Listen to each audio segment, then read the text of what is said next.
Union జలశక్తి minister. ఇందులో సభ్యులు వచ్చేసి ఆంధ్రప్రదేశ్ ముఖ్యమంత్రి, తెలంగాణ ముఖ్యమంత్రి. ఆనాడు 21 సెప్టెంబర్ 2016 నాడు ఉమాభారతి గారు జలశక్తి మినిస్టర్గా వారి అధ్యక్షతన సమావేశం జరిగితే ఆంధ్రప్రదేశ్ నుంచి చంద్రబాబు నాయుడు గారు, తెలంగాణ ప్రాంతం నుంచి చంద్రశేఖరరావు గారు ఆ రోజు మన తరఫున 21 సెప్టెంబర్ 2016 నాడు జరిగిన సమావేశంలో చంద్రశేఖరరావు గారు honourable chief minister of Telangana, T Harish Rao గారు honourable minister irrigation, doctor S K Joshi special chief secretary, Naidu గారు, ఉమా మహేశ్వరరావు గారు అక్కడ అధికారులు వాళ్ళు పాల్గొని ఉమాభారతి ముందల చంద్రశేఖరరావు గారు ఒప్పుకొని జోషి గారు పెట్టిన సంతకం ఏందనంటే 2015-16లో ఏదైతే అరేంజ్మెంట్స్ 299 తెలంగాణకు 512 టీఎంసీలు ఆంధ్రప్రదేశ్ వాడుకోవడానికి ఏదైతే సంతకం పెట్టిందో 2016 అపెక్స్ కౌన్సిల్ మీటింగ్లో చంద్రశేఖరరావు గారు దీన్ని పక్కడ్బందీగా ఆఖరి మొల కూడా మన తలలో దించేసిండు అధ్యక్ష. ఆ తర్వాత అధ్యక్ష మళ్ళీ 9 జనవరి 2020 నాడు 11th బోర్డు మీటింగ్ జరిగింది. దీంట్లో ఈ బోర్డు మీటింగ్లో సోమేష్ కుమార్ గారు, అదే విధంగా మురళీధర్ గారు వీళ్ళందరూ కూడా అటెండ్ అయ్యి సేమ్ మళ్ళీ పాత దీని ప్రకారమే ఒప్పుకొని వచ్చింది అధ్యక్ష. మళ్ళీ ముఖ్యమంత్రి మారింది ఆంధ్రప్రదేశ్లో. ఇక్కడ రెండోసారి చంద్రశేఖరరావు గారు ముఖ్యమంత్రిగా బాధ్యత తీసుకున్నాడు. చంద్రబాబు నాయుడు గారు దిగిపోయి జగన్మోహన్ రెడ్డి గారు రెండోసారి ముఖ్యమంత్రి అయింది.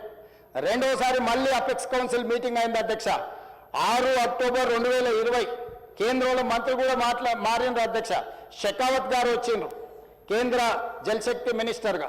షెకావత్ గారి నాయకత్వంలో 2nd అపెక్స్ కౌన్సిల్ మీటింగ్లో తెలంగాణ నుంచి కె చంద్రశేఖరరావు గారు, రజత్ కుమార్ గారు, ఎందుకంటే రెండోసారి హరీష్ రావు గారిని మంత్రిని చేయలే సాగునీటి పారుదల శాఖ మంత్రిగా. సరే వాళ్ళ మధ్యలో ఏం సమస్యలు ఉన్నాయో ఎక్కడ తేడాలు వచ్చినా మనకు తెలియదు. నేను వాటి వివరాల జోలికి బోదాల్చుకోలేదు అధ్యక్ష. వాళ్ళ కుటుంబ సభ్యులే నిన్నమని ఇక్కడ అక్కడ చెప్పినట్టు ప్యాకేజీలు, పంపకాలు, కమిషన్లు. కమిషనింగ్ అని అంటే మా ఉత్తమ్ కుమార్ రెడ్డి గారు ప్రాజెక్టు పూర్తి చేయడం అనుకుంటారు. వాళ్ళేమో కమిషన్ వస్తే కమిషనింగ్ అయిపోయినట్టు అని వాళ్ళు అనుకుంటారు అని వాళ్ళే చెప్పారు అధ్యక్ష. ఇంగ్లీష్లో ఉన్న కన్వీనియన్స్ ఇట్లున్నాయి అధ్యక్ష. కమిషన్కి కమిషనింగ్కి ఉన్న తేడా. ఉత్తమ్ కుమార్ రెడ్డి గారు కమిషనింగ్ అని కలవడ్డారు, వాళ్ళేమో కమిషన్ అని కలవడ్డారు అధ్యక్ష. ఏదేమైనా 2nd అపెక్స్ కౌన్సిల్ జరిగింది అధ్యక్ష.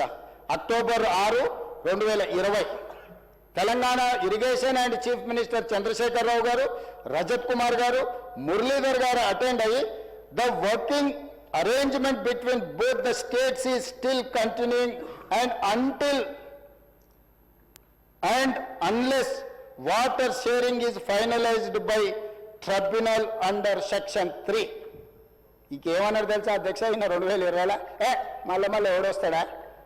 KDWT 2 బ్రిజేష్ కుమార్ ట్రిబ్యునల్ రెండోసారి నీటి పంపకాల పంచాయతీ తెంచే వరకు ఇక మళ్ళీ వచ్చి నన్ను విసిగేయకండి, నన్ను అడగకండి, నన్ను డిస్టర్బ్ చేయకండి.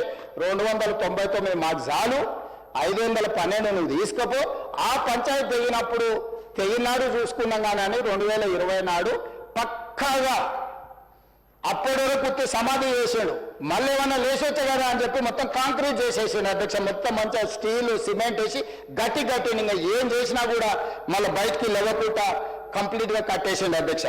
ఎప్పుడైతే ఈ రకమైన అరేంజ్మెంట్ దొరికిందో ఆంధ్రప్రదేశ్ వాళ్ళు ఆ ట్రిబ్యునల్ని తెగనిస్తలేరు అధ్యక్ష. ట్రిబ్యునల్లో వాదనలు వినిపించి ట్రిబ్యునల్లో పోలే నీటి కేటాయింపులను చేస్తే ఈ అరేంజ్మెంట్ దెబ్బతింటుంది అధ్యక్ష. ఇది 100% ఆంధ్రప్రదేశ్కు అనుకూలంగా ఇక్కడ సంతకాలు పెట్టవచ్చు.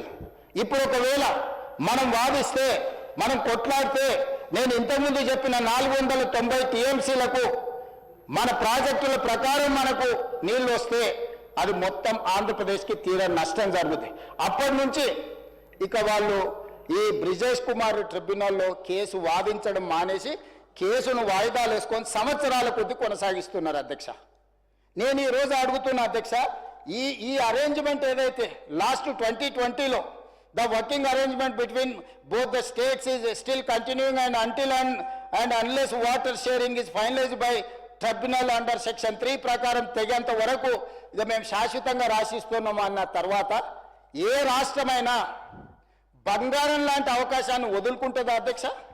దట్టు ఆంధ్రప్రదేశ్కు జలదోపిడిలో ఉన్న అనుభవము మనం అంచనా వేయలేందా అధ్యక్ష? నేను నీళ్ళ కోసం కొట్లాడినా, నేను నీళ్ళ కోసమే తెలంగాణ రాష్ట్రాన్ని తెచ్చినా అన్న చంద్రశేఖరరావు గారికి వాళ్ళకు వీళ్ళకి తెలిసినా తెలియకపోయినా, అధికారులకు ఒకవేళ అవగాహన ఉన్నా లేకపోయినా, అధికారులు ఈ ప్రాంతం వాళ్ళు అయినా కాకపోయినా, ఈ ప్రాంతం కోసమే, ఈ ప్రజల కోసమే, ఈ నీళ్ళ కోసమే, ఈ రాష్ట్రం అభివృద్ధి కోసమే ఈరోజు ప్రాణాలు ఇవ్వడానికి సిద్ధమైన చంద్రశేఖరరావు గారు ప్రాణ ప్రధాని అయిన కృష్ణానది జలాలను ఆంధ్రప్రదేశ్కి ఎట్లా తాకట్టు పెట్టిండు అధ్యక్ష?